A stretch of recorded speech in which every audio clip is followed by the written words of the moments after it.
국회 법제사법위원회 장영태 의원입니다.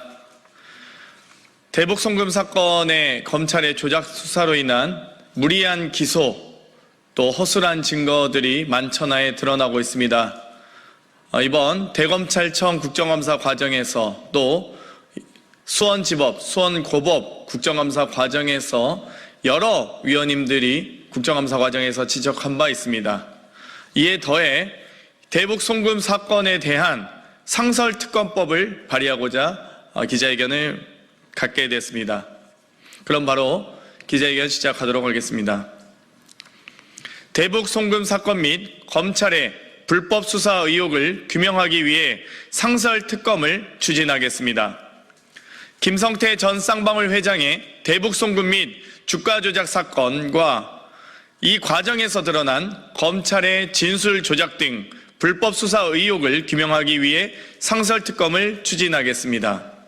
이 사건의 본질은 쌍방울 주가 부양을 위한 대북 사업과 불법 대북 송금 행위가 검찰에 의해 이재명 대표를 위한 방북 비용 대납으로 둔갑한 사건입니다.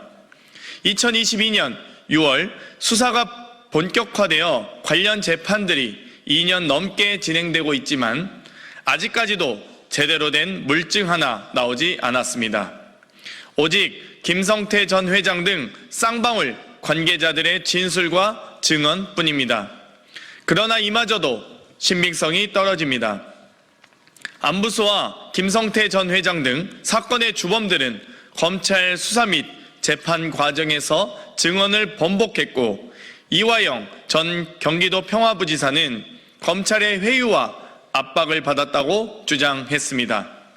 특히 핵심 증인인 이화영 전 부지사에 따르면 검찰은 대질 조사라는 명분으로 진술을 어떻게 할지 지속적으로 말을 맞췄고, 진술이 틀리면 교정해주는 이른바 진술 세미나를 수십 차례 반복했다고 합니다. 실제로도 이화영, 김성태, 방용철 출정 기록이 일치한 횟수는 25회에 달하고, 안부수, 김성태, 방용철의 출정 기록이 일치한 횟수 역시 12회에 달합니다. 진술 세미나뿐만 아닙니다. 재판과 국회 청문회 과정에서 김성태 전 쌍방울 회장, 방용철 전 쌍방울 부회장, 엄영수 전 쌍방울 회장 비서실장 등이 위증을 했다는 의혹이 제기되고 있습니다. 연어 술파티부터 불법 검찰청 면회, 그리고 허위 자백 강요에 이르기까지 검찰은 수사와 재판 과정에서 드러난 수많은 의혹에 대해 제대로 해명하거나 수사하지 않았습니다. 오로지 이재명 대표를 엮겠다는 단 한 가지 목표를 향해서 윤석열 정권에 대한 충성으로 수사를 빙자한 정치 탄압을 하고 있을 뿐입니다. 국회가 진실을 밝히기 위해 국회법 절차에 따라 국정감사와 청문회를 통해 증인 출석과 자료 제출을 요구하였으나 박상용, 김성태, 검찰을 비롯한 관계기관들은 법을 무시하는 만행을 저지르며 진상규명을 방해하고 국회를 모독할 뿐이었습니다. 이에 지난 6월 대북송금특검법이 발의되었지만 24번이나 거부권을 행사한 윤석열 대통령의 성향을 고려했을 때 대북송금 특검 법안에 대해서도 거부권을 행사해 검찰의 조직적 범죄 의혹을 비호할 가능성이 높습니다. 상설특검은 별도 입법을 통한 특검법과 달리 이미 제정된 특별검사의 임명 등에 관한 법률에 따라 꾸려지기 때문에 대통령이 거부권을 행사할 수 없고 특검법에 비해서 훨씬 신속하게 진행할 수 있습니다.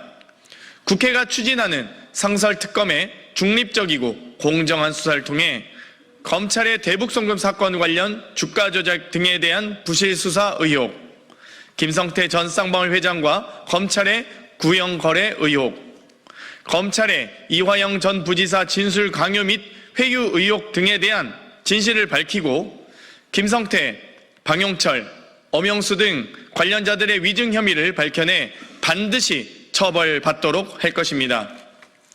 대북송금 사건 조작 사건은 매우 간단합니다.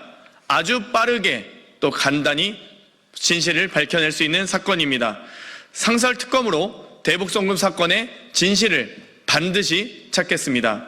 2024년 10월 23일 국회 법제사법위원 장경태 의원이었습니다.